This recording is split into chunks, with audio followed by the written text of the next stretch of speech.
सास का घूंघट पार्ट 2। पिछले अंक में हमने देखा कि देविका अपने ससुराल में हर गलत बात का विरोध करती, तो उसकी वजह से देविका पर उसके ससुराल वाले बहुत अत्याचार करने लगे। एक दिन देविका ने सचिन से कहा, सचिन, मैं तुम्हारे घर में नहीं रह सकती, तुम मुझे आज ही मेरे घर शहर भेज दो, मैं अपने मम्मी पापा के पास रहूंगी। क्यों देविका, तुम शहर क्यों जाना चाहती हो? यहाँ तुम्हें किस बात की परेशानी है? किस बात की परेशानी नहीं है सचिन, तुम्हारे घर के आदमी औरतों के साथ जानवरों जैसा व्यवहार करते हैं, मैं ऐसे माहौल में नहीं रह सकती। देखो देविका, तुम्हें यहीं रहना होगा। तुम्हारी शादी मुझसे हो गई है, अब मैं तुम्हारा पति हूँ और यही तुम्हारा घर है।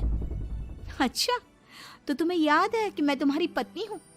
जब तुम्हारे पिताजी और चाचा जी मुझे एक एक हफ्ते के लिए कमरे में बंद कर देते हैं, तब तुम्हें क्यों याद नहीं आता कि जो औरत कमरे में बंद है वो तुम्हारी पत्नी है?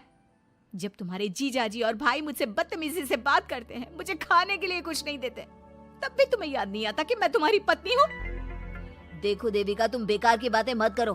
तुम यहाँ ढंग से रहोगी, सबकी बात मानोगी, तो कोई तुम्हें कुछ नहीं कहेगा। इस तरह जानवर की तरह रहना, ढंग से रहना है तो सॉरी सचिन, मैं नहीं रह सकती, मैं आज ही अपने घर जाऊंगी। ये बोलकर देविका अपना सामान पैक कर लेती है और घर से जाने लगती है। सचिन भी उसके पीछे पीछे चलता है और उसे समझाने की कोशिश करता है। जब ये सब जोगिंदर ने देखा तो बोल पड़ा, बहू, यह सब क्या हो रहा है? कहाँ जा रही हो? सचिन, बताओ अपने पिताजी को कि कहाँ जा रही हूँ मैं। तुम्हें शर्म नहीं आती अपने पति का नाम लेते हुए? मैं अपने पति का नाम ले रही हूँ, इसमें आपको क्या परेशानी है? आपका नाम तो नहीं ले रही हूँ ना? देविका, ये किस तरह से बात कर रही हो तुम पिताजी से? जिस तरह से करनी चाहिए उस तरह से कर रही हूँ बात। इससे अच्छी तरह से मैं तुम्हारे घर के किसी भी आदमी से बात नहीं कर सकती। तीनों की बात सुनकर घर के बाकी लोग भी वहां आ जाते हैं। तभी जोगिंदर कहता है, हमारे घर की औरतें अपने मर्दों का नाम नहीं लेती। तुम्हारे शहर में होता होगा, लेकिन हमारे यहाँ पर ऐसा कुछ नहीं होता। बहू, सचिन तुम्हारा पति है, तुम उसका नाम मत लिया करो। तुम अपने पति का नाम लेने की जगह ए जी, ओ जी, सुनो जी कहा करो। पति ना परमेश्वर होता है। तो परमेश्वर का तो हम नाम लेते हैं। क्यों माँ जी, क्या आप अपने इष्ट देव का नाम नहीं लेती? माँ जी, ये सब इन पुरुषों के बनाए तौर तरीके हैं, औरतों को दबाने के लिए। ये बेशर्म लड़की ऐसा नहीं सुधरेगी। ये हमारे घर की औरतों को भड़का रही है।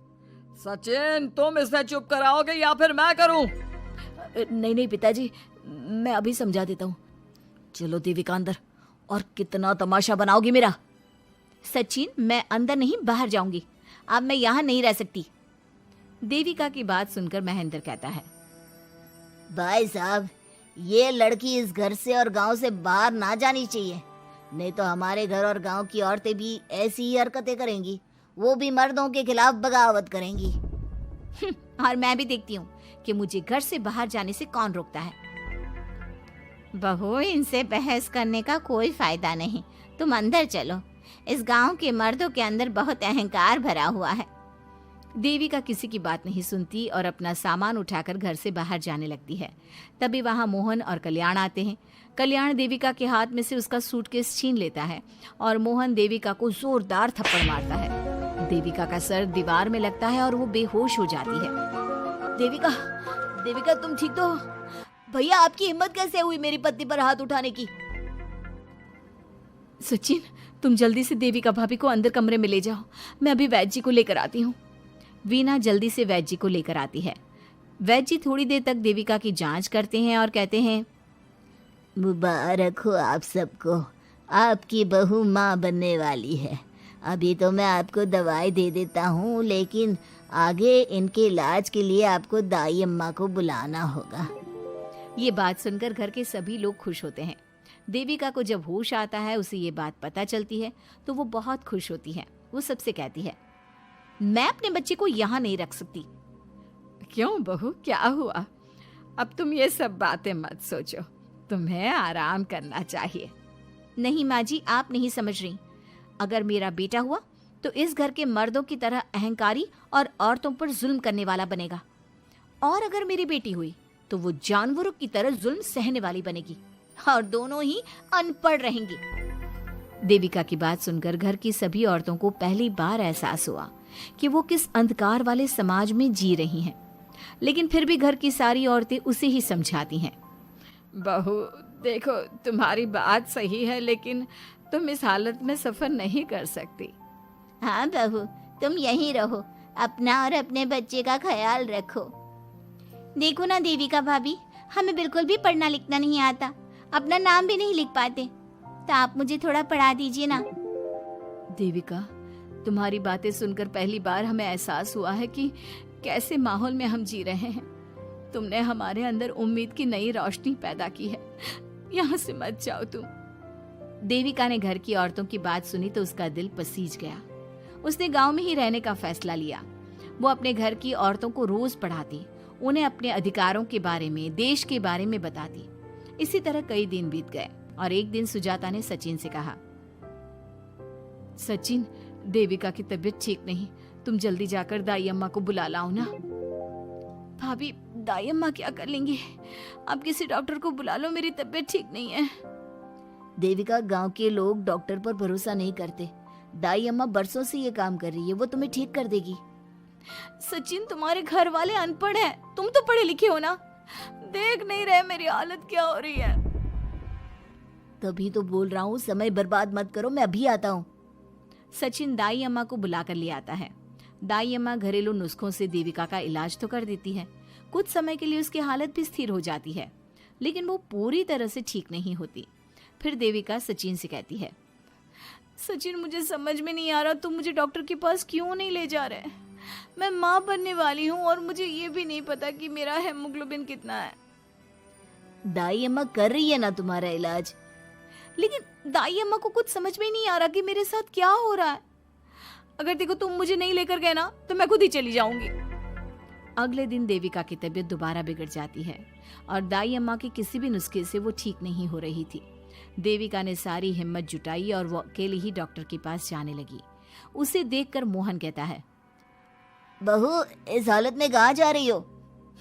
आप लोगों के भरोसे रही ना तो आप लोग मुझे मार ही डालोगे। डॉक्टर के पास जा रही हूँ मैं। बहू, तेरा दिमाग तो ठिकाने पर है।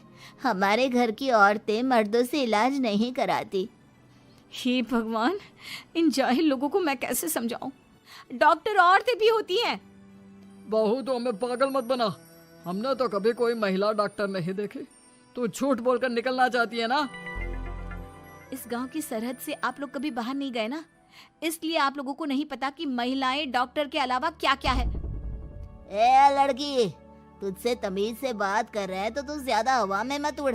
बोला ना एक बार, चल अंदर जा। चाचा जी, मैं अंदर नहीं जाऊंगी, डॉक्टर के पास जाऊंगी। मेरा इलाज सिर्फ डॉक्टर ही कर सकता है।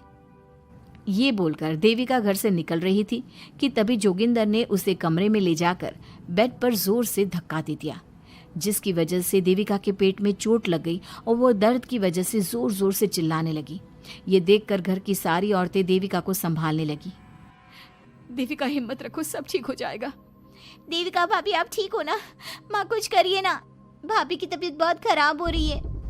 लेकिन मैं क्या कर सकती हूँ? भाभी, कुछ तो करो, कहीं बहू को कुछ हो ना जाए।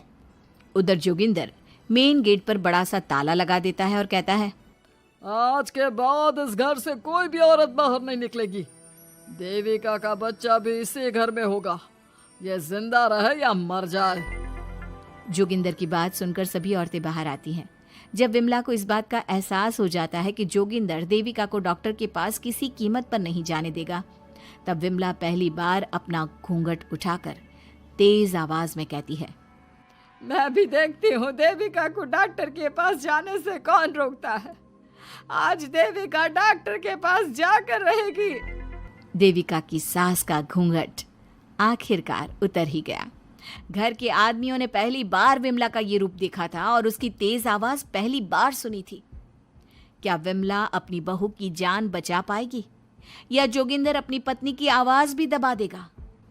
ये जानने के लिए हमारे अगले एपिसोड का इंतजार कीजिए और हमें कमेंट में ये भी बताइए कि घर की औरतों को आगे क्या कदम उठाना चाहिए।